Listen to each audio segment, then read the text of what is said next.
Well, this is the first official For Carnage Apply Within podcast. We're the For Carnage Apply Within kids. That's alright. I'll put a song at the beginning, Slayer. You don't have to sing one. You know, I'm more interested to hear his version, actually. Alright, you want to make it quick, though? That's too late. I'm sorry, guys. Anyway, I don't know if we'll be doing more of these, but this is kind of a test to see how it goes over. So, yeah, we just got back from PAX. That was fun. Anybody else get a cold? Because I know I did. You got a cold, man? A little bit. Not as bad as Sard. Sard got one, too? Oh. Yeah, I picked it up as well, man. Really? Yeah. I just know Sard was, like, sniffling his nose all the time, sawing, like, I don't know, a saw on wood, and...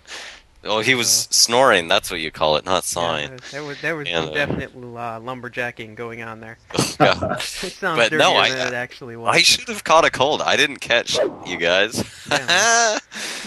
Lucky bastard. Anyway, before we keep going, I kind of forgot we should probably introduce ourselves. Anyway, I'm Adam. I mean, everybody kind of knows me because I kind of run the group.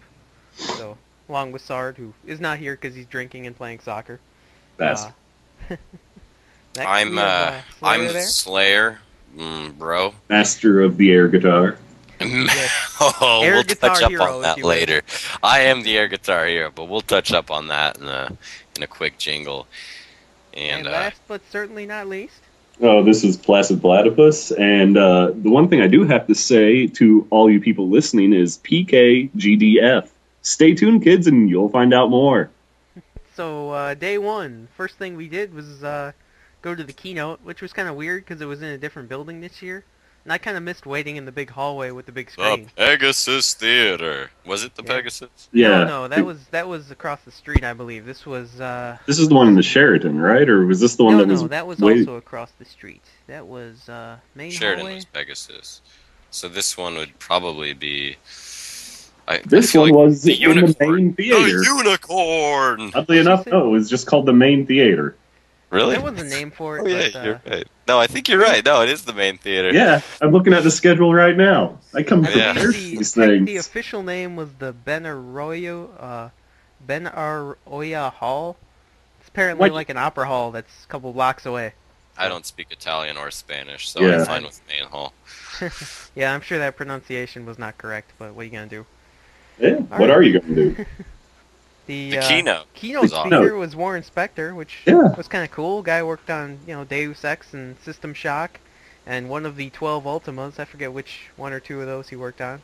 Sorry, does it really matter? Day of Sex or a Deus Ex? Deus Ex. That one they're making a sequel to. Anyway, now he's working on Epic Mickey, but you got to plug that a little bit. Yeah, the trailer looked pretty cool, though, I gotta say. Yeah. I'm not gonna be playing that game, but the trailer... I'm just not excited by anything Disney. I mean, it's not his fault, and it's not a reflection on the game. It's just I don't really care about Disney anymore. So, anyway, his panel was a little bit different than the last couple years. I mean, it started off a little slow because he's got to get all his background stuff in there, but... Which was a great background. Yeah, I mean, I enjoyed a lot of the stuff. There was even a picture of the dude from Crusader No Remorse, which no one understood, but Sorry got a picture of, so definitely that'll be in here somewhere. That's the only good thing you walked away with there, is the picture I mean, of Crusader, or... That's just the best thing, but like I said, his keynote was like different, or a little different than the last couple, because, I mean, like Will Wheaton and, what's his name, Ron Gilbert were... more celebrating what was different about games, and he was kind of putting the point that we need to accept the whole, mainstreaming of games to a certain extent. Oh, yeah. But yeah, I kind of agreed with Mr. Spector on the whole, we kind of need to grow up as a video game culture, and, I mean, I still kind of like some of the hardcore stuff, but we need to stop whining in all the forums. You do like some of the hardcore stuff. Well, yeah, I grew up a PC gamer, but... what did you guys think about that? Did you kind of agree with what he was going with all that? He was talking about hostility, towards newcomers into video games, because, we don't want jocks or football players playing our nerdy video games, right? Well, I think a good comparison to make is, at least this was my experience, so think of the Lord of the Rings movies that came out a while ago. Before those movies came out, just think about in your mind, what was the stereotyped person who read Lord of the Rings and knew of that before the movies? You know, that I'd that was your say geeks, nerds. Placid Platypus, Yeah. Sardonic He 13. does have glasses. No, Yeah, Sar hey, doesn't yeah, like I Lord do. of the Rings. I mean, he doesn't mind the movies, but, you know. Right, but still, That's think of another that as an argument. example. I mean, think of the people who knew of that and enjoyed it before the movies hit, That's a and good then point. after the movies hit, think of the wide variety of people. And yeah, you could say that, oh, that detracted from it, that took away from it, because now you have people who weren't as serious about it, or hadn't read the book, or didn't like the plot for what the plot was. But at the same time, isn't that also good for it? Because now you're exposing that to It's so exposing many it, people. definitely. I Yeah, completely And agree with that. maybe, just maybe, yeah, they might not read the book, but they still might take something from the movie, which is an adaptation Oh of yeah, it. it's getting out there. It's getting out And there. isn't then the fact of it just getting out there and being exposed and more people seeing it really what it should be about, not some fetishistic elitist attitude of, oh, this is only for me and the people like me, I don't want anyone else reading it. I mean, largely, yeah, that may be the case. It's just people wanting to be elitist about something they're And nostalgic about and something they grew up with. exactly, nostalgia. I think a lot of the elitism stems from people taking the book to a very personal level and treating it as if it's their own little, private hidden love joy, and they're not, willing to exactly extend their love and share it. And I think the people like that just kind of need to get over it and realize that, hey, it's a book. Everyone can, go out and read it, and they should. Right, and see, that's the way. I mean, I would agree with Warren Spector, and what he said in his keynote, where yeah, you might not like mainstreaming as someone who was engaged with X activity before, but it needs to be mainstream because one, it's going to become much more acceptable to society as a whole.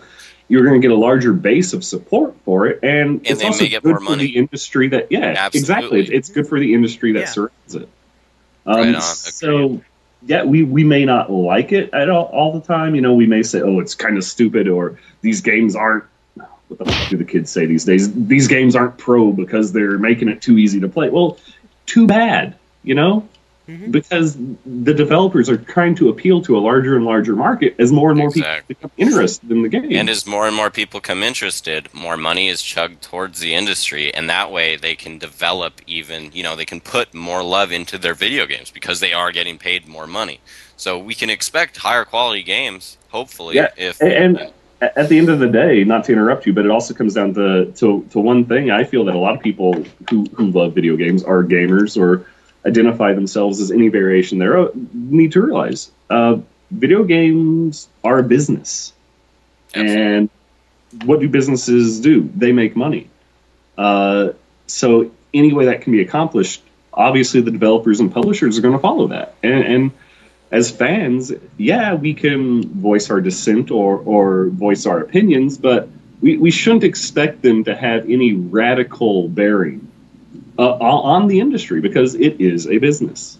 Absolutely agreed. Yeah. So Definitely. I think that's basically our conversation there. Even though it did kind of go on, that was essentially the heart of Yeah, that was- the keynote that we saw. You just basically witnessed what what we witnessed. So that was good. That was a I nice try. cap right there. So what did we do after the keynote? By the way, the after- line for the keynote was around the block. Oh, Yeah, like that- a few literally. times, yeah. That It was looped pretty cool. and looped into the building. The beginning of the line was in the building we had to get into. Think Yeah, of so that. was the end of the line, though. Remember when we were walking up? Yeah, we were way inside the building, like upstairs and on another level, and we could see what may People have been the outside end it. of the level or end of the line, but probably wasn't. So yeah, there were a God. lot of people in line for that. Although it was a big room, and it's probably good that they had it there. Yeah, the So- space was amazing.